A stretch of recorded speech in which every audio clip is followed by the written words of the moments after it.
অবশ্যই তোমার সাবজেক্ট কিন্তু ভূগোল হতে হবে। তবে তোমাদের এই ফাইনাল পরীক্ষার জন্য ভূগোল দ্বাদশ শ্রেণী তোমাদের দেখো ফাইনাল পরীক্ষার জন্য আমি এই মুহূর্তে তোমাদের রয়েছে দেখো উত্তর সহ সাজেশন নিয়ে এসেছি। তবে এটি আমি বলে দিয়েছি তোমাদের রয়েছে উচ্চ মাধ্যমিকের দেখো রয়েছে তোমরা যারা 2026 এবং 27 সেশনে যারা তোমরা পরীক্ষা দিতে চলছো ফাইনাল পরীক্ষা তোমাদের জন্য ভূগোল দেখো থাকছে তোমাদের থার্ড সেমিস্টার এমসিকিউ উত্তর উত্তর সহ থাকছে তোমাদের এখানে রয়েছে কিন্তু ইউনিট 2 দেখো ভূমিরূপ প্রক্রিয়া এখানে রয়েছে ভূমিরূপ প্রক্রিয়া এবং সৃষ্ট বা গঠিত ভূমিরূপ। তো ভূমিরূপ গঠন প্রক্রিয়ার মধ্যে রয়েছে হিমবাহের কার্য এবং ভূমিরূপ। দেখো এখান থেকে হিমবাহের কার্য এবং গঠিত ভূমিরূপ থেকে গুরুত্বপূর্ণ কোয়েশ্চেনগুলো আমি তোমাদের সামনে উপস্থাপন করছি। তবে তোমরা সেই সঙ্গে উত্তরগুলো তোমরা একবারে জেনে নিচ্ছ। আর এর ফলে তোমাদের কিন্তু এই ভিডিও দেখার সঙ্গে সঙ্গে তোমাদের কিন্তু পড়া কিংবা মুখস্থ কমপ্লিট হচ্ছে। তো দেখো প্রথম কোয়েশ্চেন রয়েছে পৃথিবীর বৃহত্তম সুপেয় বা মিষ্টি জলের সঞ্চয়ের হলো কোনটি? দেখো হিমবাহ। তো হিমবাহ দেখো এখানে উত্তর কিন্তু হবে তোমাদের এ ইজ দ্য কারেক্ট আনসার। দেখো পৃথিবীতে 68 থেকে 69% কিন্তু রয়েছে এই মিষ্টি জলের যোগান কিন্তু আসে। এই মিষ্টি জলের যোগান আসে কিন্তু হিমবাহ থেকে।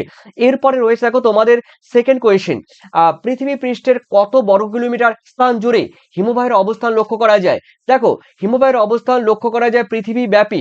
দেখো এখানে কিন্তু হিমবাহের অবস্থান দেখা যায় উত্তর কিন্তু হবে 10% অঞ্চল বা 15 মিলিয়ন, ঠিক আছে, বর্গ কিলোমিটার অঞ্চল জুড়ে, ঠিক আছে। আর এরপরে রয়েছে দেখো তোমাদের থার্ড কোয়েশ্চেন বিশ্বের মোট হিমবাহের কত শতাংশ আন্টার্কটিকা মহাদেশে অবস্থিত? আন্টার্কটিকা মানে দক্ষিণ গোলার্ধে অবস্থিত।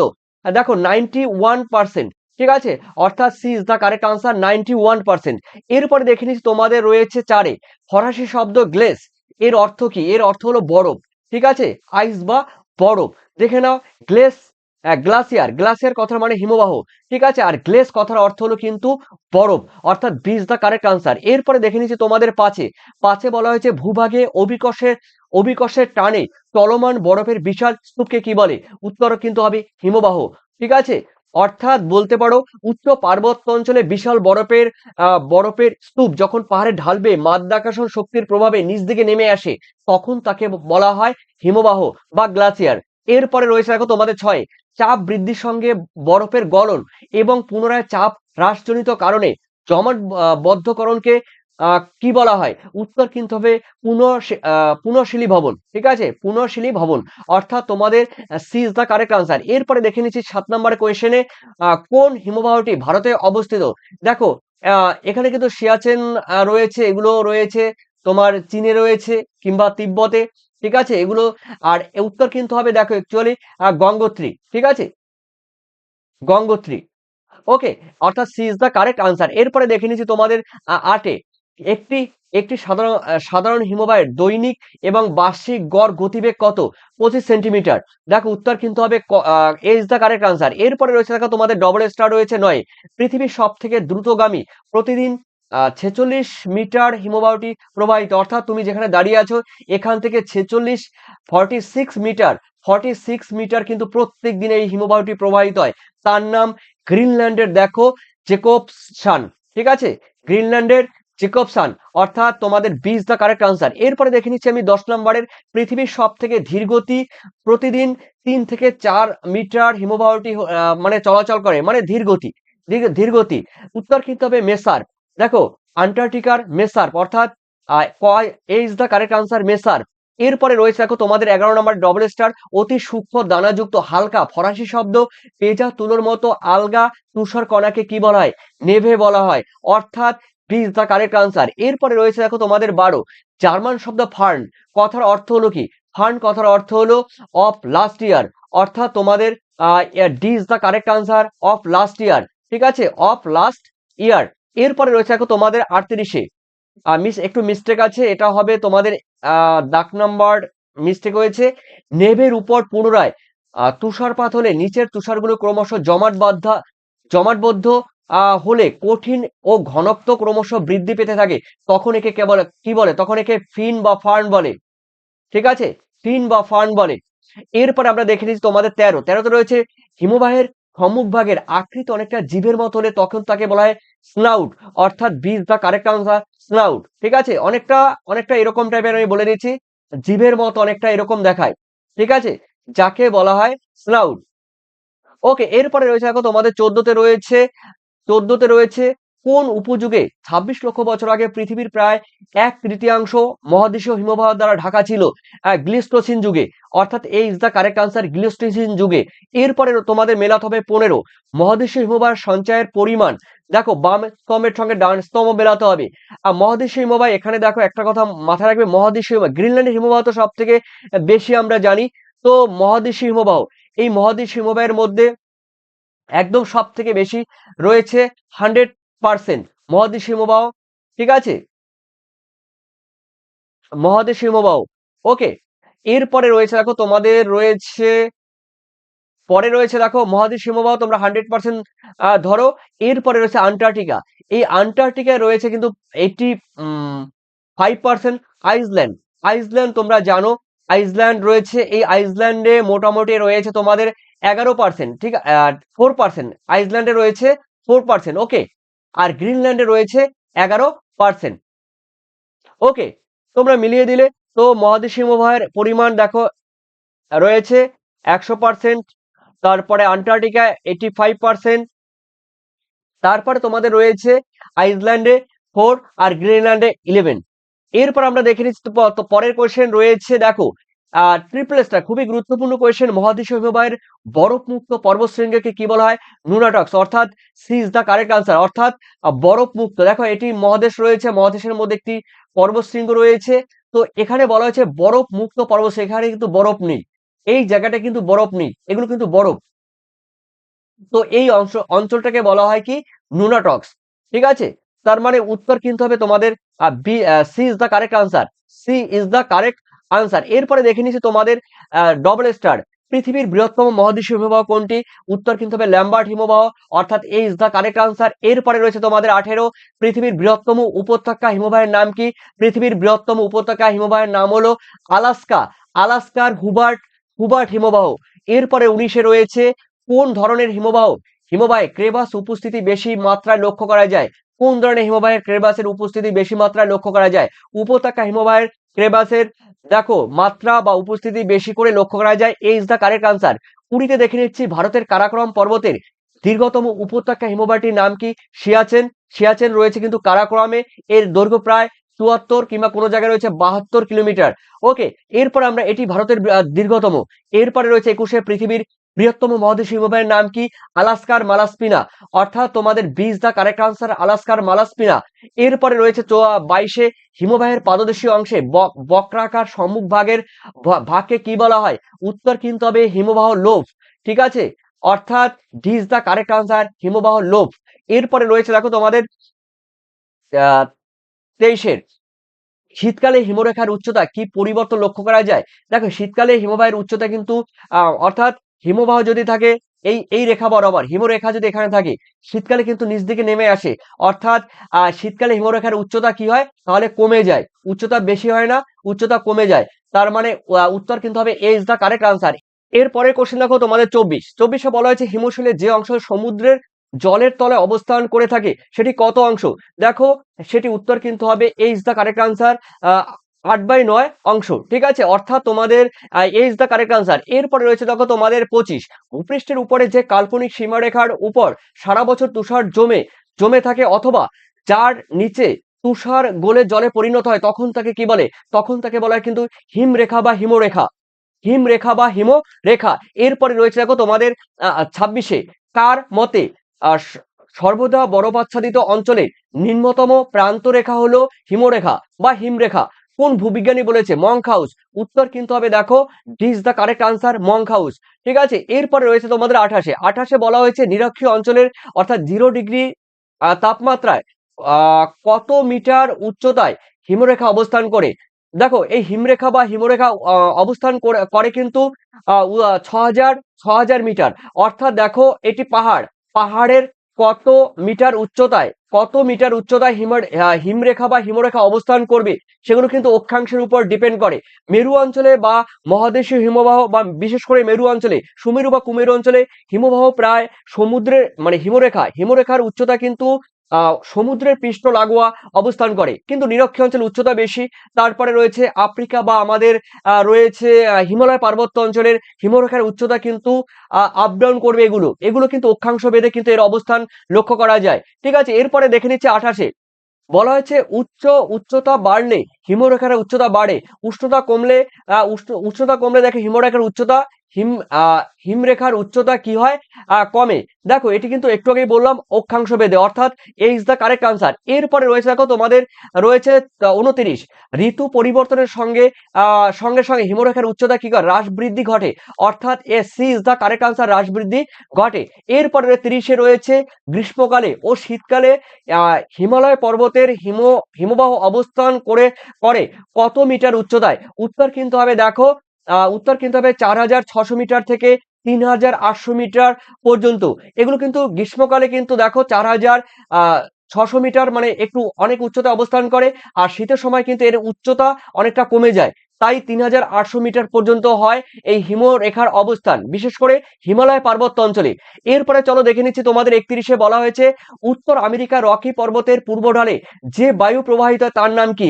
তার নাম কিন্তু চিনুক। চিনুক এক ধরনের কিন্তু উষ্ণ বায়ু, যেখান থেকে প্রবাহিত হবে তার তাপমাত্রা কিন্তু 10 ডিগ্রি পর্যন্ত কমে যায়। অর্থাৎ তোমাদের বলে দিচ্ছি দেখো উত্তর আমেরিকার, আমরা জানি উত্তর আমেরিকার, এখানে দেখো আমি চিত্র সহ দেখে দিচ্ছি, এটি ক্যালিফোর্নিয়া রয়েছে, তারপরে রয়েছে এটি রয়েছে ফ্লোরিডা রয়েছে, আহ এটা কানাডা রয়েছে। তো দেখো এই যে চিনুক, চিনুক কিন্তু যে এক ধরনের উষ্ণ বায়ু, এই উষ্ণ বায়ু কিন্তু এই যে রয়েছে রকি পার্বত্য অঞ্চল, সেই রকি পার্বত্য অঞ্চল থেকে এই বায়ু কি করে বলতো, পূর্ব ঢালে যখন প্রবাহিত হয় তখন এর তাপমাত্রা মোটামুটি থাকে 10 ডিগ্রি সেন্টিগ্রেড, অর্থাৎ তুষারকে গলিয়ে দেয়, তাই চিনুক বায়ুকে তুষার ভক্ষক বায়ুও বলা হয়। এরপর রয়েছে 32-এ আফ্রিকার কিলিমাঞ্জারো পর্বতে কত মিটার উচ্চতায় হিমরেখা বা হিমরেখা দেখা যায়। উত্তর কিন্তু হবে দেখো 5500 মিটার উচ্চতায় দেখা যায়। এরপরে 33-এ রয়েছে হিমালয়ের উত্তর ঢালের তুলনায় দক্ষিণ ঢালে, অর্থাৎ নিরক্ষরেখামুখী ঢালে হিমরেখার উচ্চতা ড্যাশ মিটার পর্যন্ত হয়। উত্তর কিন্তু হবে দেখো 1000 থেকে 1200 মিটার পর্যন্ত হয়। ঠিক আছে, এরপরে চলো দেখে নিচ্ছি আমি তোমাদের 34-এ সমুদ্রের পৃষ্ঠের কোন অঞ্চলে হিমরেখা দেখা যায়। সমুদ্র পৃষ্ঠে দেখো একদম পৃষ্ঠে প্রথমেই বলেছিলাম মেরু অঞ্চলে, অর্থাৎ তোমাদের C is the correct answer. এরপরে তোমাদের স্তম্ভ মেলাতে হবে, বাম স্তম্ভের সঙ্গে ডান স্তম্ভ মেলাও। দেখো অক্ষাংশ রয়েছে একদিকে, এগুলো কিন্তু অক্ষাংশ, ডান দিকে রয়েছে হিমরেখার উচ্চতা, এগুলো হিমরেখার উচ্চতা রয়েছে। দেখো আমি বলে দিচ্ছি 0 ডিগ্রি, 0 ডিগ্রি মানে নিরক্ষীয় অঞ্চলে বলতে পারো 6000 মিটার উচ্চতায় লক্ষ্য করা যায়। আর 23.5 ডিগ্রি অক্ষাংশের মধ্যে মানে ক্রান্তীয় অঞ্চল, বিশেষ করে কর্কট ক্রান্তি মকর ক্রান্তি অঞ্চলে দেখা যায় 4600 মিটার পর্যন্ত। আর এরপরে 70 ডিগ্রি, 70 ডিগ্রি মনে করো দেখা যাবে এটি 1200 মিটার উচ্চতা দেখা যাবে। আর 90 ডিগ্রি মানে জানো মেরু অঞ্চল, 100 মিটার উচ্চতায় কিন্তু হিমরেখার উচ্চতা দেখা যায়। এরপরে রয়েছে দেখো তোমাদের 36, সমুদ্রের ভাসমান বরফের স্তূপ বা পাহাড়কে কি বলা হয়। দেখো হিমশৈল বা হিমশৈল বলা হয়। ঠিক আছে, অর্থাৎ C is the correct answer, হিমশৈল বা হিমশৈল, আইসবার্গও বলা হয় ইংলিশে। এরপরে রয়েছে দেখো তোমাদের 37, জার্মান শব্দ বার্ক এর অর্থ কি। বার্ক কথার অর্থ কিন্তু পাহাড়, এ ইজ দ্য কারেক্ট আনসার। এরপরে রয়েছে দেখো তোমাদের 13, হিমশৈলের কত ভাগ জলের উপরে ভাসমান অবস্থায় থাকে। 9/1 ভাগ জলের উপরে ভাসমান অবস্থায় থাকে, অর্থাৎ এটা সমুদ্র, তোমরা এটা সমুদ্র ভাবো, সমুদ্রের দেখো 1 ভাগ উপরে আর 9 ভাগ কিন্তু সমুদ্রের জলের নিচে থাকে। ঠিক আছে, 9 ভাগ কিন্তু জলের নিচে থাকে, অর্থাৎ এ ইজ দ্য কারেক্ট আনসার। এরপরে 38-এ রয়েছে বার্কস্ট্রুন সৃষ্টির পরবর্তী পর্যায়ে সৃষ্টি হয় দেখো কি, র্যান্ডক্লাফ। ঠিক আছে, বার্কস্ট্রুনের পরে সৃষ্টি হয় র্যান্ডক্লাফ। বিস্তারিত চিত্র সহ ব্যাখ্যা করতে গেলে কিন্তু তোমাদের অনেকটা সময় কিন্তু অতিবাহিত করবে। এটাকে বলা হয় ক্রেভাস, ক্রেভাস বলা হয়। আর এখানে বলা হয় কিন্তু বার্কস্ট্রুন, এটাকে বলা হয় কিন্তু এই ফাটলকে বলা হয় বার্কস্ট্রুন, এই আড়াআড়ি ফাটলকে বলা হয় কিন্তু ক্রেভাস। আর বলা হয়েছে বার্কস্ট্রুন সৃষ্টির পরবর্তী পর্যায়ে, এই যে বার্কস্ট্রুন যে সৃষ্টি হচ্ছে এর পরবর্তী পর্যায়কে বলা হয় কিন্তু র্যান্ড ক্লাস, অর্থাৎ D is the correct answer. এরপরে রয়েছে 39-এ পর্বত আরোহীদের ক্ষেত্রে মৃত্যুর ফাঁদ হিসাবে গণ্য করা হয় হিমরেখা, তারপরে বার্কস্ট্রুন, ক্রেভাস, র্যান্ড ক্লাস। অর্থাৎ তোমরা বলতে পারো উপরে সবগুলোই কিন্তু পর্বত আরোহীদের ক্ষেত্রে কিন্তু বিপজ্জনক এবং মৃত্যুর পর্যন্ত তাদের হয়ে থাকে। হিমবাহের ক্ষয়কার্যের প্রধান প্রক্রিয়া কোনটি?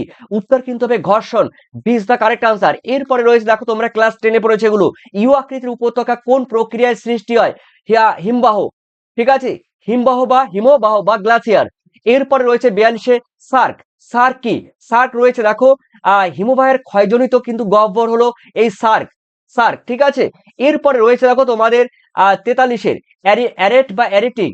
অ্যারেট বা অ্যারিটিক কি ধরনের ভূমিরূপ? দেখো এগুলো কিন্তু তীক্ষ্ণ, সংকীর্ণ তীক্ষ্ণ শৈলশিরা। ঠিক আছে, সংকীর্ণ তীক্ষ্ণ শৈলশিরা। এগুলো কিন্তু এক একটা সংকীর্ণ তীক্ষ্ণ কিন্তু শৈলশিরা কিন্তু, এই যেগুলো বললাম এগুলো। ঠিক আছে, এই যে সংকীর্ণ যে তীক্ষ্ণ রয়েছে, এগুলো কিন্তু করাতের দাঁতের মতো, অনেকটা করাতের দাঁতের মতো। একে অ্যারিটিভে অ্যারোট বলা হয়। এরা সংকীর্ণ তীক্ষ্ণ দাঁতের মতো হয়, অর্থাৎ তোমাদের উত্তর কিন্তু হবে এ ইজ দ্য কারেক্ট আনসার। কিন্তু ক্লাস 10-এ তোমরা পড়েছো এগুলো। এরপরে রয়েছে 44-এ পিরামিড শৃঙ্গের একটি উদাহরণ কি? ম্যাটাহর্ন। অর্থাৎ Matterhorn, C is the correct answer. আর আমাদের ভারতে রয়েছে কিন্তু শিবলিঙ্গ রয়েছে, আর এখানে রয়েছে কিন্তু ম্যাটাহর্ন আছে।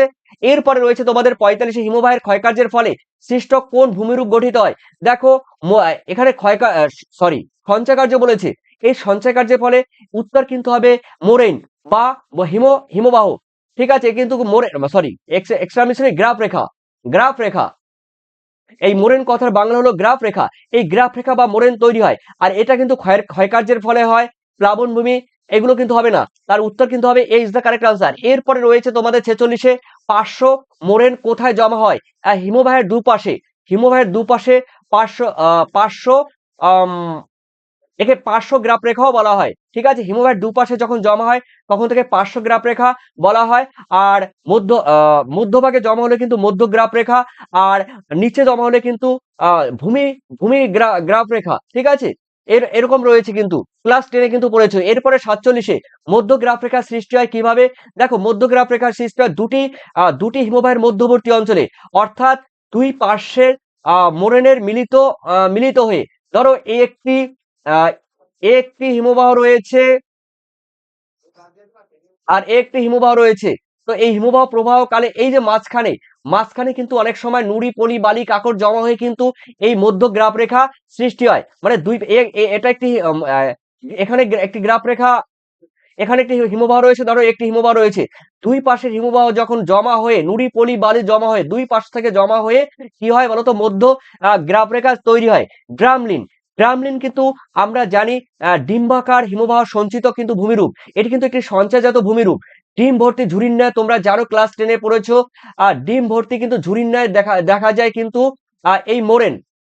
ঠিক আছে, মোরেন এরকম কিন্তু রয়েছে, এটা কিন্তু ডিম্বাকার হয়। এরপরে রয়েছে দেখো তোমাদের এসকার। এসকার কোন ধরনের ভূমিরূপ? সঞ্চয়জাত ভূমিরূপ হলো স্কার। ঠিক আছে, অর্থাৎ সঞ্চয়জাত ভূমিরূপ, B is the correct answer. এরপরে রয়েছে ফিয়র্ড। এই ফিয়র্ড কি? ফিয়র্ড হলো হিমবাহের ক্ষয়প্রাপ্ত সমুদ্রের উপকূল, অর্থাৎ মহাদেশীয় হিমবাহ কিংবা মেরু অঞ্চলে সুমেরু কিংবা কুমেরু অঞ্চলে কিংবা মহাদেশীয় হিমবাহ যখন সমুদ্রের উপকূলে দিয়ে সমুদ্রে প্রবাহিত হয়, তখন এর আকৃতি অনেকটা ইউ অক্ষরের মতো হয়, অর্থাৎ অবঘর্ষের ক্ষয়কার্যের ফলে কিন্তু এই ফিয়র্ড উপত্যকা কিন্তু গড়ে ওঠে। ঠিক আছে, তো হিমবাহের অবঘর্ষের ক্ষয়কার্যের ফলে কিন্তু উপকূলে তৈরি হয়। দেখো হ্যাঙ্গিং ভ্যালি বা ঝুলন্ত উপত্যকা কোনটির সঙ্গে সম্পর্কিত? দা হিমবাহ। দেখো ঝুলন্ত, হ্যাঙ্গিং ভ্যালি মানে ঝুলন্ত উপত্যকা। এরপরে হিমবাহের ক্ষয়কার্যের ফলে কিন্তু সৃষ্টি হয়, মানে হিমবাহের সঞ্চয় কার্যের ফলে কিন্তু হ্যাঙ্গিং ভ্যালি। হ্যাঙ্গিং ভ্যালি তৈরি হয় কিন্তু হিমবাহের ক্ষয় কার্যের ফলে। এরপরে রয়েছে দেখো রোষ রস রোষ মোতানে বা রসে মোতানে। রসে মোতানে বা রসে মাতানে। দেখো আহ রসে মাতানে একটি মসৃণ শিলাখণ্ড। ঠিক আছে, রসে মাতানে হলো হিমবাহের দ্বারা মসৃণ শিলাখণ্ড। ঠিক আছে, যেটি উপত্যকায় অবস্থান করে। এরপরে রয়েছে 53, হিমবাহের গতি প্রধানত নির্ভর করে। দেখো চাপ ও ঢালের উপরে হিমবাহের গতি প্রধানত নির্ভর করে। হিমবাহের দেখো এই হিমবাহের ঢাল যত খাড়া হবে, হিমবাহের ঢাল যত মানে পাহাড়ের ঢাল যত খাড়া হবে, হিমবাহের গতি তত বেশি হবে। আর এখানে কিন্তু গতিবেগ বেশি হবে, কিন্তু এখানে কিন্তু গতিবেগ কম হবে। হিমবাহের গতিবেগ এই সাইডে কিন্তু কম হবে, তার কারণ ঢাল কিন্তু কম। এখানে কিন্তু ঢাল কিন্তু বেশি। তাই ঢাল বেশি হলে কিন্তু তার গতি বাড়বে। তার মানে হিমবাহের গতি প্রধানত নির্ভর করে চাপ ও ঢালের উপরে।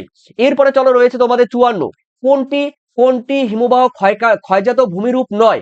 এখানে ক্ষয়জাত ভূমিরূপ নয় কিন্তু ড্রামলিন, ড্রামলিন হলো সঞ্চয়জাত ভূমিরূপ। এরপরে রয়েছে দেখো 55, টার্ন বা কড়ি, টার্ন বা কড়িরোধ সৃষ্টি হয় দেখো সার্কের সৃষ্টি হয়, ব্যাখ্যা দিয়ে বোঝালে অনেক সময় লাগবে। এরপরে 56, দেখো হিমবাহের নিচে জমা মোরেনকে মোরেনকে বা গ্রাফ রেখাকে কি বলা হয়? একটুকে প্রথমে বলেছিলাম দেখো ভূমি গ্রাফ রেখা। এরপরে রয়েছে দেখো তোমাদের 57, অন্তিম মোরেন কোথায় গঠিত হয়? একদম শেষে অর্থাৎ হিমবাহের শেষ প্রান্তে গঠিত হয়। এরপরে রয়েছে দেখো তোমাদের 58, পৃথিবীর বৃহত্তম হিমবাহ অঞ্চল কোথায় রয়েছে? আন্টার্কটিকায়, কুমেরু অঞ্চলে বা আন্টার্কটিকায় রয়েছে। তো এগুলো ছিল তোমাদের 58 কোশ্চেন। আর দেখো তোমরা যারা 2027 সালে 26 কিংবা 27 সেশনে তোমরা যারা পরীক্ষা দেবে, তোমাদের যাদের ভূগোল সাবজেক্টের থার্ড সেমিস্টার তোমরা যারা পরীক্ষা দিতে চলছো, পিডিএফ টার্গেট একাডেমি প্রকাশনী থেকে এই পিডিএফ তৈরি করা হয়েছে, সম্পূর্ণ পিডিএফ আমি তৈরি করেছি। তো যাদের প্রয়োজন হবে অবশ্যই হোয়াটসঅ্যাপে তোমরা যোগাযোগ করবে 7890404016 এই নাম্বারে। আর যারা পেমেন্ট করবে তারা কিন্তু এই নাম্বারে তোমরা পেমেন্ট করবে, 115 টাকা তোমাদের পেমেন্ট করতে হবে। তার কারণ তোমরা এমসিকিউ বুঝতেই পারছো, প্রত্যেকটি চ্যাপ্টার থেকে খুঁটিয়ে খুঁটিয়ে গুরুত্বপূর্ণ ভিভিআই কোয়েশ্চেন উত্তর, এমসিকিউ কোয়েশ্চেন উত্তর, তারপরে রয়েছে ট্রিপল স্টার রয়েছে এবং ডবল স্টার রয়েছে, যেগুলো পরীক্ষা আসার মতো সেগুলো কিন্তু সেই হিসেবেই কিন্তু তোমাদের এই পিডিএফ তৈরি করা হয়েছে। প্রত্যেকটি অধ্যায় একটা পিডিএফ, জাস্ট একটা পিডিএফ এর মধ্যে তোমরা টোটাল অধ্যায় পাবে। আর নতুন নতুন কোয়েশ্চেন উত্তর সংযোজন করা হয়েছে, বিগত সালের কোয়েশ্চেন গুলো তোমাদের দেওয়া হয়েছে। আর সেই সঙ্গে তোমরা কিন্তু যারা যারা থার্ড সেমিস্টার দিতে চলছো অবশ্যই তোমরা এখন থেকে পিডিএফ নিয়ে নাও, এখন কমপ্লিট করে রাখো। সেই সঙ্গে তোমরা টেক্সট বই একটু খুঁটিয়ে খুঁটিয়ে একটু পড়বে, দেখবে যে কোনো জায়গা থেকে কোশ্চেন করলেই তোমরা উত্তর লিখে দিয়ে আসতে পারবে। বাকিটা তোমাদের মূল্যবান কমেন্ট সেকশনে জানাবে, যাদের দরকার হবে আমাকে হোয়াটসঅ্যাপ করবে, ঠিক আছে? ওকে, তোমরা জেরক্স করে নিতে পারবে, নোটস বুকের মতো তোমরা পড়তে পারবে, কোনো প্রবলেম নেই। ধন্যবাদ তোমাদের সবাইকে, থ্যাংক ইউ।